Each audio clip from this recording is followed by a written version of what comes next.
gorgeous music. Thank you. President of the Federal Republic of Germany, Dr. Steinmeier, Mayor of Berlin, Minister for Culture and Media, Dr. Monica Grutas, Director of the Humboldt Forum, Professor Dagalo, ladies and gentlemen, good afternoon. Actually, good morning-ish. It's almost afternoon. Thank you for having me here. When I was researching my second novel, Half of a Yellow Sun, which is set during the Nigerian Biafran War that started in 1967, a woman told me a story about her elderly father. It was early in the war, and they were in their Biafran hometown, feeling relatively safe because the war seemed far away. Then suddenly they heard the loud, terrifying sounds of bombing very close to them, and they knew that they had only minutes to leave their home and run into the interior for safety before the Nigerian soldiers arrived. The elderly father was a wealthy man, but the only thing he rushed to take with him was his Ikenga, a piece of wood, a beautifully carved piece of wood. But it wasn't just a piece of wood. It was also the repository of spiritual meaning. The Ikenga represented his chi, his personal spirit, as well as his ancestors, his guardian angels. I was struck by this story.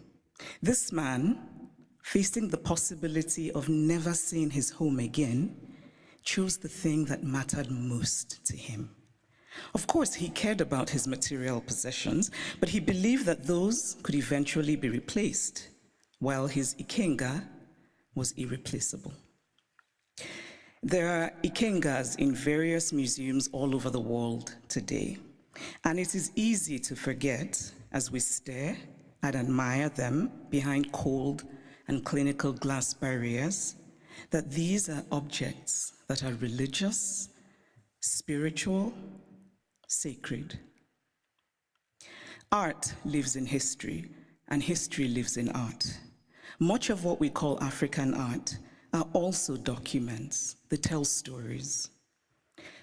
Some are literal in their storytelling, like the beautifully ornate Benin stool that was sent to the Oba of Benin by his people when he was exiled by the British, and which he looked at and immediately could deduce from the carvings the state of his British plundered land. Other sculptures and carvings are more metaphorical. They speak to the dignity of a people, to their worldview, to their aspirations. Some of the early Christian missionaries across the African continent were very keen on destroying African art. Carved African deities, which they told the Africans were just magic. I cannot help but wryly wonder what could be more magical than the story of a man who dies and then magically rises again, a man who also manages to magically give his body as bread. And I say this, by the way, as a newly returned Roman Catholic. The point is that belief systems vary, and as long as they feed the spiritual needs of a people, they're valid. We cannot be dismissive of a belief system merely because it is unfamiliar to us, just as we cannot be dismissive of a history because we are uncomfortable with it. So I'd like to tell a small story about a Nigerian woman who's married to a Belgian and has lived in Belgium for many years. She said once that she was shocked that her son, while being taught Belgian history, was taught nothing about Congo. They teach my son in school that he must help the poor Africans, she said, but they don't teach him about what Belgium did in Congo.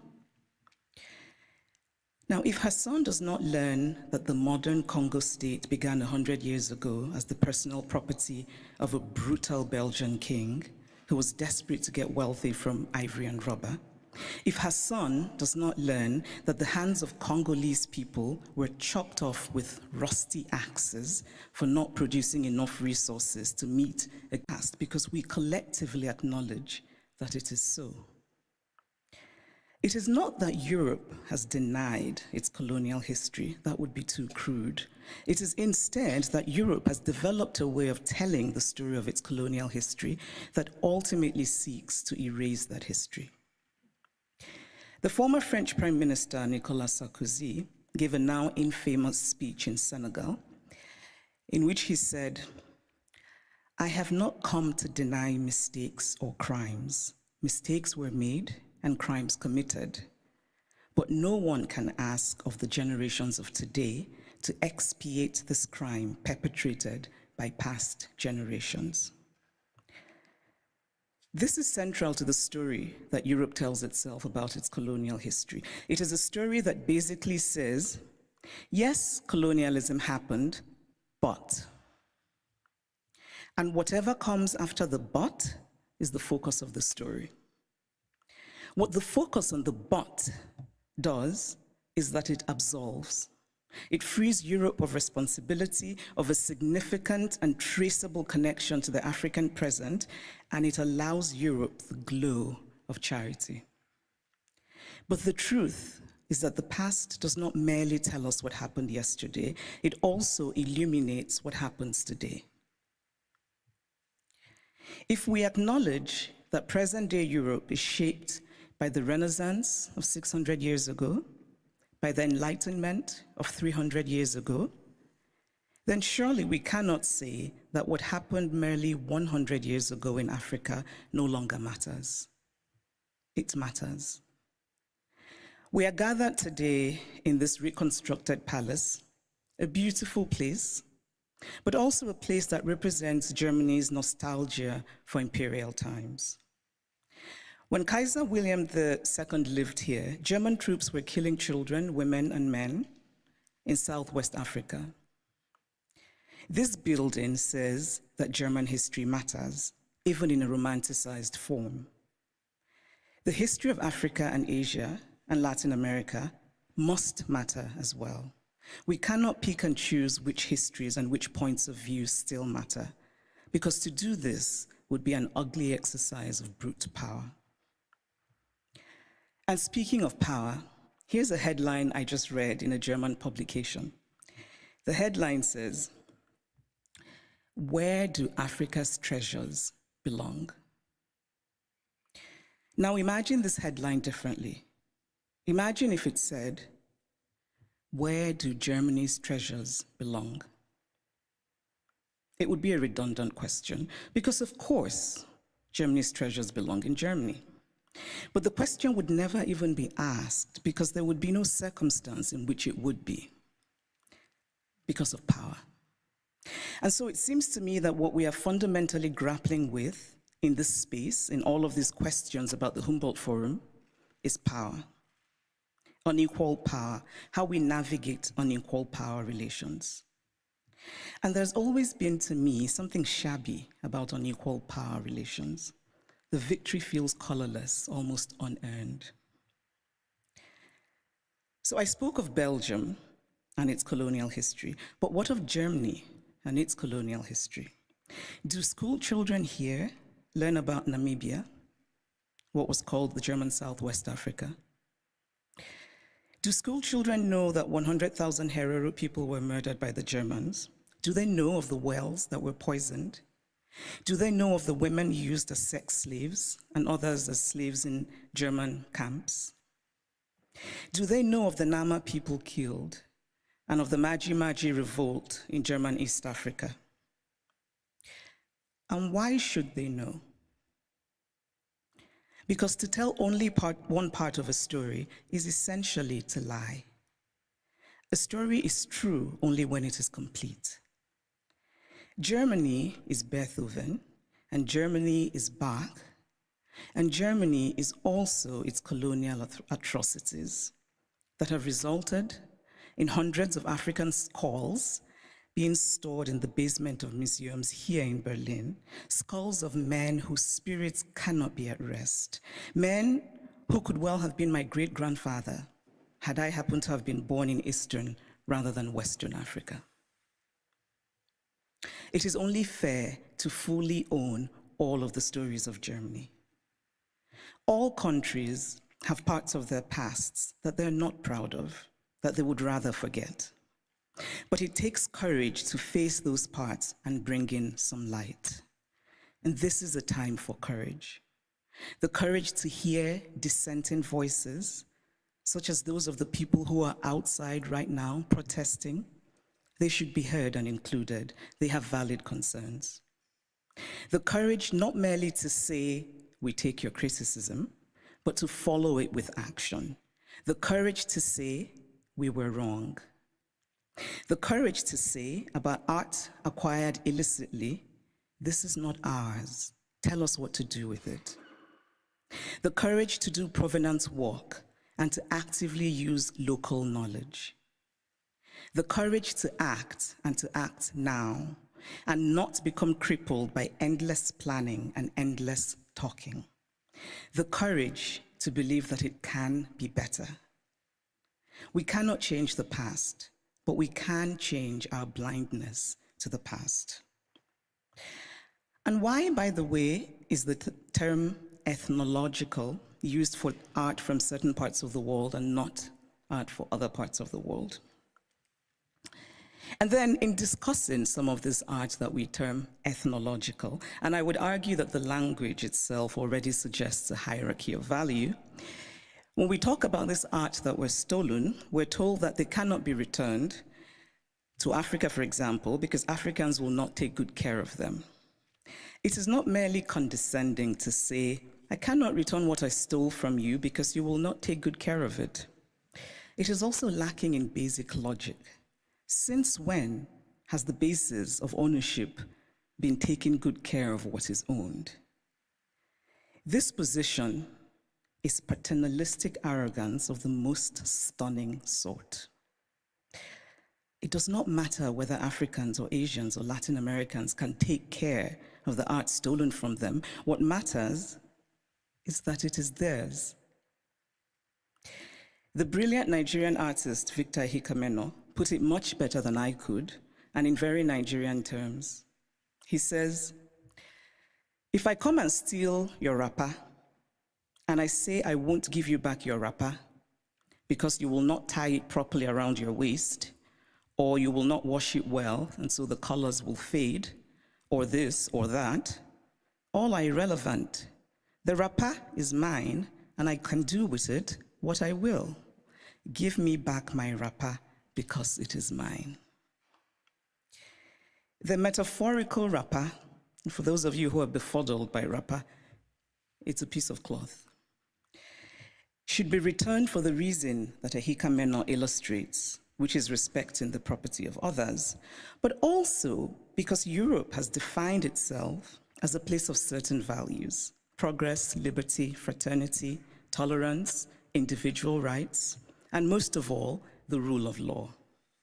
A nation that believes in the rule of law cannot possibly be debating whether to return stolen goods. It just returns them. And so if the dignity of those from whom the art was stolen does not matter, then surely this idea should matter, that Europe should be what it claims to be. Live up to the ideals with which you define yourself. I should pause here and note that sometimes these conversations run the risk of sounding like empty moralizing, or like asking for the impossible or the unrealistic, or insisting on an unattainable purity and perfection. Obviously, I don't think everything should be sent back to the countries from which they came. Not everything was stolen. But those things that are sacred, those things for whom people were killed, those things that have in them the stains of innocent blood, should be returned. Obviously, we do not have all the information. There are facts lost in unrecorded history, but we can draw reasonable conclusions based on information that we do have. We can deduce, for example, that the Ngonso, the beautiful sculpture of the founder and guiding spirit of the Nso people of Cameroon, a former German colony, could not possibly have been obtained under benign circumstances. Because why would you willingly give up your guiding spirit? It is also important to remember that not all wounds are visible. Some wounds we carry in our hearts, inherited from our parents, passed on to our children. But this discourse is, of course, not just about the Humboldt Forum. It is about museums all over Europe, in France, in the Vatican, in Britain. And I must acknowledge that Germany is the first of the powerful European nations that has made a gesture towards returning the Benin bronzes. But it is also interesting that the announcement said that a substantial amount would be returned, which made me wonder how this would be determined and by whom. And it is equally interesting that it is British colonial loot rather than German colonial loot that is being returned by Germany. But still, it is progress. And Germany's action, this gesture towards righting what is wrong, must be acknowledged. My acknowledgement of it is not to say that the work is done, but that the work has started, and that perhaps a place like the British Museum, and I know that Neil is here, which owns the majority of the Benin bronzes, might perhaps be inspired by the German decision, and that hopefully the British Museum will rethink, and that hopefully the British Museum will rethink its policy of retain and explain, which is unacceptable. So this is the Humboldt Forum. A forum usually implies, among other things, a space created for a free exchange of ideas. One can only hope that the Humboldt Forum will live up to its name as a space for true intercultural and transcultural exchange of ideas in mutual respect between the cultures. But this rhetoric, free exchange of ideas, must be practical. And by that, I mean such things as travel visas. It must be easy for people from Africa and Asia and Latin America who should participate in these conversations to get travel visas. The Humboldt Forum was conceived as a place to tell the universal story of the human race from multiple perspectives. This is a commendable idea, but it is incomplete. Because again, we must confront the issue of power. Who tells the story? Who is the teller and who is told about? Who decided that African art should be labeled ethnological? Who has the right to exhibit the other?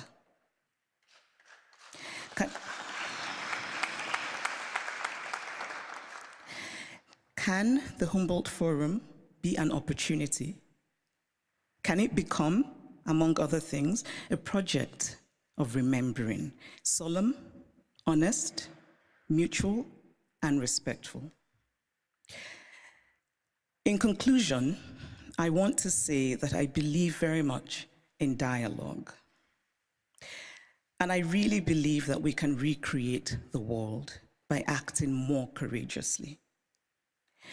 To act with courage is to have concrete hope in a better future. We carve out a small space of the world, we shape and we reshape it, and in that way, small slice by small slice, we walk slowly, yes, but we walk on the path to real progress. Courage and hope are intertwined. Courage is an act of hope, and hope is born of courage.